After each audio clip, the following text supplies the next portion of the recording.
Most Christian entrepreneurs exist in a state of quiet compartmentalization. They want their work to matter, but they have learned to keep their private faith and their professional decisions in two entirely separate spheres. This gap between belief and operation eventually costs the leader their clarity. When a mission is disconnected from a founder's core identity, the constant friction of maintaining that divide drains their influence and can lead to a state of profound spiritual and professional exhaustion. At the root of this disconnect is a theological concept known as eisegesis. In its simplest form, it means reading our own predetermined ideas into a text, rather than drawing meaning out of it. In a business context, eisegesis happens when we decide on a strategy based on personal ambition or market hype, and only then search the Bible for a verse that seems to justify the path we've already chosen. This approach is an attempt to build for God using our own blueprints. It centers our ambition rather than His design, which ultimately leads to spiritual stagnation. The counter-concept is exegesis. This is the disciplined work of drawing objective truth out of a source, setting aside our own biases to understand the author's original intent. Exegetical leadership flips the model. Instead of forcing our ambitions onto God's plan, we look to the Word first to discover His actual design for our work and our influence. Making this shift is an operational challenge. It requires us to move past subjective feelings and adopt objective data, specific frameworks, and the pressure testing of a community. By prioritizing the source over our own impulses, an exegetical mindset provides a reliable pathway to align Atunkamu's mission with God's actual calling. Drawing truth out of the text begins with structured individual engagement.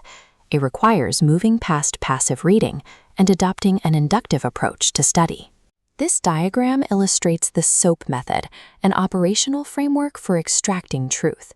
It guides the leader from the raw scripture through observation and application, concluding with prayer to solidify the path forward. This is an image of excavated structures in the city of David. Studying this type of historical reality helps strip away modern biases, forcing us to deal with the tangible, objective context of the biblical record. Digital tools can further anchor this study. Platforms like Logos provide immediate original language context, while immersive audio apps like Dwell help weave the objective word into the rhythm of a busy day. This depth of study is the direct opposite of skimming for a comforting promise. It is an intentional search for the underlying truth of a passage. When a leader's decisions are rooted in this kind of objective study, they gain a reference point that sits outside the current cultural moment. This makes their strategy much more resilient to the shifting winds of market hype. However, private study is not enough. To maintain objectivity, we need corporate accountability, a model reflected in the New Testament practice of meeting house to house.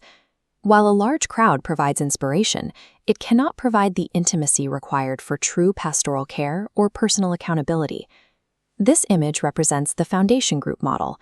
It is an 8-week incubator where 10 to 12 entrepreneurs meet to walk through the journey of building with God together. This group acts as a critical pressure test. Here, a leader's private exegesis is challenged and refined by peers who are also committed to building according to God's design. Isolation often allows subjective eisegesis to go unchecked. It is the presence of an intentional community that helps a leader stay anchored in objective exegesis. When individual obedience and corporate accountability align, it prepares the ground for a sovereign spring, a season where God moves through the marketplace in ways human strategy cannot explain. To discern if a movement is a genuine revival or merely corporate hype, we can look for 3 specific markers in the community. The first pillar is focus, centered explicitly on Jesus, not a charismatic CEO. The second is fruit, visible evidence of ethical holiness and systemic change in the business. The final pillar is foundations, driving participants deeper into the Word to stay aligned with Scripture. Spiritual renewal is the fruit of leaders who choose exegesis over ego and community over isolation. Stop trying to engineer a movement. Open the Word and build what God actually called you to build.